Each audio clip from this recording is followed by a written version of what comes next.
साधारण मनुष्य तो उनकी पहचान भी नहीं कर सकता। कठोर तप और साधना से ही शिव को प्रसन्न किया जाता है। जब भगवान शिव प्रसन्न होते हैं तो अपने भक्त अर्थात साधक को अपनी दिव्य शक्ति प्रदान करते हैं। इससे अविद्या के अंधकार का नाश हो जाता है और साधक को सिद्धि प्राप्त होती है। केवल ओम नमः शिवाय के जप से ही भगवान शिव का कृपा प्रसाद पाया जा सकता है। भक्तों द्वारा भगवान शिव की ही उपासना अधिक की जाती है, परंतु कोई बिरला ही होता है जो शिव साधना करके सिद्धि प्राप्त करता है। परम योगी और सिद्ध पुरुष ही शिव की तांत्रिक साधना द्वारा उनका कृपा प्रसाद प्राप्त कर सकते हैं। साधारण मनुष्य तो उनकी पहचान भी नहीं कर सकता।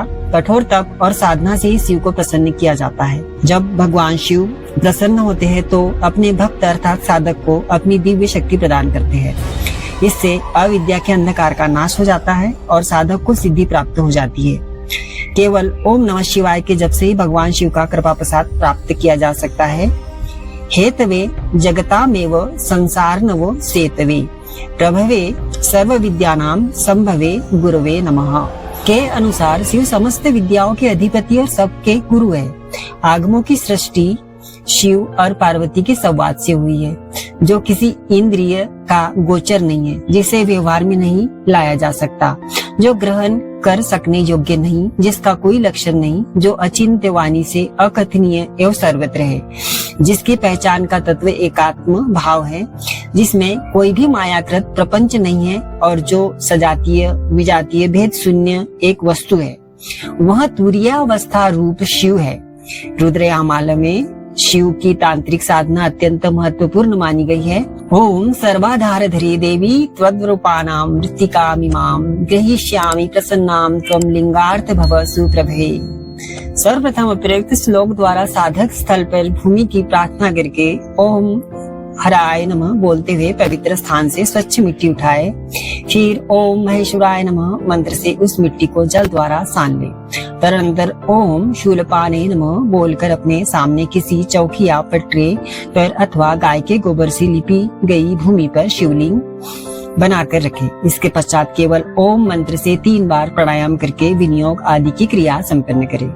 सनातन परंपरा में भगवान शिव को कल्याण का देवता माना गया है। मान्यता है कि जो कोई भी भक्ति भाव के साथ महादेव की शरण में जाता है, वे उनकी सभी चिंता परेशानियां और दुख को हर लेते हैं। शिव की कृपा से उसके जीवन से जुड़ी सभी भय दूर हो जाते हैं। भगवान शंकर ऐसे देवता है जो सिर्फ 1 लोटा जल और बेलपत्र या शमी पत्र चढ़ाने मात्र से प्रसन्न होकर अपने भक्त को मनचाहा वरदान दे देते हैं। ऐसे में यदि आप भी अपने जीवन से जुड़े दुख दुर्भाग्य को दूर करके सौभाग्य पाना चाहते हैं, सोमवार के दिन शिव की पूजा करके आप उनका सौभाग्य प्राप्त कर सकते हैं। शिव का गन्ने के रस से करे अभिषेक। यदि आपको पैसे की किल्लत बनी है और उसके कारण आपके जीवन में कलह का प्रवेश भी हो गया है, तो आप भगवान शिव से सुख संपत्ति का आशीर्वाद पाने के लिए शिव पूजा का सरल उपाय अवश्य करें। जीवन से जुड़े सभी प्रकार के कर्ज का मर्ज दूर करने और धन्य धान्य की प्राप्ति के लिए सोमवार को किसी शिवालय पर जाकर उन्हें पहले गंगा जल या शुद्ध घी से स्नान कराएं और उसके बाद गन्ने के रस से अभिषेक करें। मान्यता है कि गन्ने के रस से शिव का अभिषेक करने से साधक की आर्थिक दिक्कतें दूर हो जाती है। इसी प्रकार नंदी के कान में आप कुछ कह सकते हैं। यदि आप चाहते हैं कि सोमवार के दिन की जाने वाली शिव साधना शीघ्र ही सफल हो और शिव आपको मनचाहा वरदान प्रदान करे, तो किसी भी शिवालय में प्रवेश करते समय सबसे पहले उनकी सवारी नंदी की पूजा करें और उनके कानों में धीमे से अपनी मनोकामना को कहे। इसके बाद भगवान शिव की विधि विधान से पूजा करें। मान्यता है कि शिव पूजा से जुड़े इस उपाय को शीघ्र करने पर भगवान महादेव प्रसन्न हो जाते हैं। भगवान शिव को प्रसन्न करके मनचाहा वरदान पाने के लिए मंत्र जप एक उत्तम उपाय है। ऐसे में अपने जीवन से जुड़े कष्ट को दूर करके और कामना को पूरी करने के लिए सोमवार के दिन रुद्राक्ष की माला से भगवान शिव के पंचाक्षरी या फिर महामृत्युंजय मंत्र का जप अवश्य करना चाहिए। यदि आप आर्थिक दिक्कतों को दूर करना चाहते हैं, तो शिव पूजा करना एक सफल उत्तम उपाय है। सोमवार के दिन स्फटिक के शिवलिंग की सफेद चंदन से पूजा करें। मान्यता है कि इस उपाय को करके साधक उनकी कृपा प्राप्त कर सकता है। यदि आप चाहते हैं कि आपकी शिव साधना शीघ्र ही सफल हो, तो आप सोमवार के दिन उनकी पूजा में गंगा जल, भस्म, भांग, बेलपत्र, समीपत्र, धतूरा, बेल, पान आदि जरूर चढ़ाए। भगवान शिव की पूजा हमेशा पूर्व या उत्तर दिशा की ओर मुख करके करें। संपूर्ण ब्रह्मांड में परमात्मा व्याप्त है। इसके विविध गुणों को साकार प्रतिमा के रूप में शिव के विविध रूपों की पूजा की जाती है। धर्म ग्रंथ के अनुसार हमारे द्वारा किए गए पाप ही हमारे दुखों के कारण है। रुद्रार्चन पूजा और रुद्राभिषेक से हमारे सभी पाप निर्मूल होते हैं और हमारी कुंडली से पातक कर्म एवं महापातक जनित प्रारंभ भी जलकर भस्म हो जाते हैं। षष्ठी में प्रकृति और जीवों के बीच अंतर को मिटाकर शिव तत्व उसमें एक रूपता, एकात्मकता व सहज साम्य स्थापित करता है। संपूर्ण ब्रह्मांड में सर्वत्र समान रूप से व्याप्त और षष्ठी के प्रत्येक अणु जीव मात्र में परमानंद उल्लास व साम्य का दायक होने से अर्थात परम कल्याण का कारक होने से शिव कहलाते हैं। इसलिए निरक्तकार यास्क ने कहा है सेते अनेक न इति शिवम। कल्याणी वृद्धि अर्थात षष्ठी में नित्य सुख में आह्लाद व सहज विश्रांति के प्रदाता को शिव कहा गया है। एक अन्य अर्थ है शिव कल्याण नित्यम अस्तेसी शिवस अर्थात नित्य कल्याण का कारक होने से शिव कहा गया है। उसी शिव तत्व को साकार मूर्ति को शंकर या हर जैसे अनेक संकटहर्ता नामों से संबोधित किया जाता है। शंकर शब्द की निरुक्ति शम तनोतु इति शंकर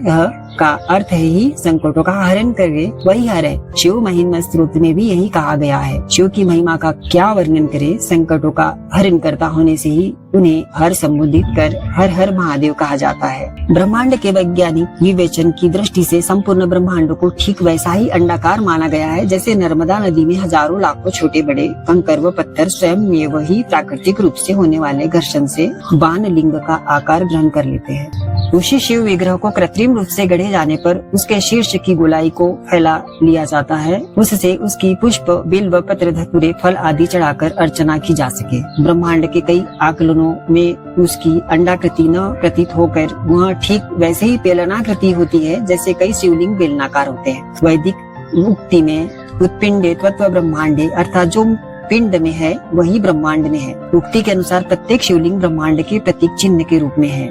शास्त्रों के अनुसार अंगुष्ठ के आकार का अदृश्य विद्युत आवेश रूपी आत्मा भी विराट ब्रह्ममय हो जाता है। इस प्रकार संपूर्ण ब्रह्मांड में परमात्मा व्याप्त है। उसके विविध गुणों की साकार प्रतिमा के रूप में शिव के विविध रूपों की पूजा की जाती है। शिव व्यक्ति के सारे कष्टों का हरण कर उसकी सभी कामनाएं सहज में पूरी कर देते हैं। इसलिए शिव को रुद्र भी कहा जाता है, क्योंकि रुक्तदम दुखम द्रावयति नाशयति रुद्र, यानी दुखों से द्रवित होकर ही भोलेनाथ सभी दुखों को नष्ट कर देते हैं। इसलिए उन्हें आशुतोष, अवगढ़ व दानी भी कहा गया है। वे सदा ही भक्तों की पूजा व स्मरण करने पर प्रसन्न होकर उन्हें सभी प्रकार के उपहार उदारता पूर्वक प्रदान करते हैं। धर्म ग्रंथों के अनुसार हमारे द्वारा किए गए पाप ही हमारे दुखों के कारण है। रुद्रार्चन पूजा और रुद्राभिषेक से हमारे सभी पाप निर्मूल होते हैं और हमारी कुंडली से पातक कर्म महापातक जनित प्रारब्ध भी जलकर भस्म हो जाते हैं। एकमात्र सदाशिव रुद्र के पूजन से सभी 33 कोटि के देवी देवताओं की पूजा स्वयं हो जाती है। रुद्राष्टध्यायी अथवा शिव महिमा स्त्रोत्र से अभिषेक करके ओम नमः शिवाय मंत्र के साथ बिल्व धतूरे का फल केवड़ा छोड़ कोई भी पुष्प नैवेद्य व फल भी अर्पित करते हुए एवं शिव प्रतिमा को जल पंचामृत पुनः शुद्ध जल गंगा जल आदि से स्नान कराए। धूप दीप नैवेद्य अर्पित कर श्रद्धा पूर्वक सदा शिव स्मरण करना चाहिए। प्रति सोमवार, मास शिवरात्रि, प्रदोष, श्रावण मास और महाशिवरात्रि के अवसर पर भगवान शिव के सच्चे मन से पूजा से सारे कष्टों से मुक्ति मिलती है और सभी मनोकामनाएं पूरी होती है। शिव सदा अपने भक्तों पर कृपा बरसाते हैं। प्रातः काल स्नान करके भगवान शिव की आराधना करनी चाहिए। महामृत्युंजय मंत्र का 108 बार जप करने से भगवान शिव की विशेष कृपा प्राप्त होती है। सोमवार के दिन शिवलिंग पर गाय का कच्चा दूध चढ़ाने से भगवान शिव की कृपा सदैव बनी रहती है। शिव पूजा में कई निषेध भी है। भगवान शिव की पूजा में हल्दी नहीं चढ़ाई जाती। शिव को कनेर और कमल के अलावा लाल रंग के फूल प्रिय नहीं है। शिव को केतकी अर्थात केवड़े के फूल चढ़ाने का निषेध है। आक, बिल्व पत्र, भांग आदि चढ़ाए, लेकिन शिव जी को कुमकुम और रोली नहीं लगाई जाती। शिव पूजा में वर्जित है शंख। शिव जी ने शंखचूड़ नामक असुर का वध किया था, इसलिए शंख भगवान शिव की पूजा में वर्जित माना गया है। नारियल पानी से कभी भगवान शिव का अभिषेक नहीं करना चाहिए। नारियल लक्ष्मी का स्वरूप माना जाता है। तुलसी भी भगवान शिव को नहीं चढ़ानी चाहिए। शिव सदैव संतुष्ट रह सबका कल्याण ही करते हैं, इसलिए शिव प्रतिमा पर जल चढ़ाने या जल से अभिषेक से ही वे प्रसन्न हो जाते हैं। संसार के रक्षार्थ शिव ने संपूर्ण ब्रह्मांड को नष्ट कर देने वाले विष का पान किया था। उस विष को पीकर उन्होंने संसार की रक्षा की थी। उस विष को अपने कंठ में धारण करने से नीलकंठ कहलाए। उस विष की ज्वाला को शांत करने हेतु ही भगवान शिव पर जल चढ़ाया जाता है। अभिषेक करने से ऐसी मान्यता है कि सभी मनोकामना की पूर्ति हो जाती है।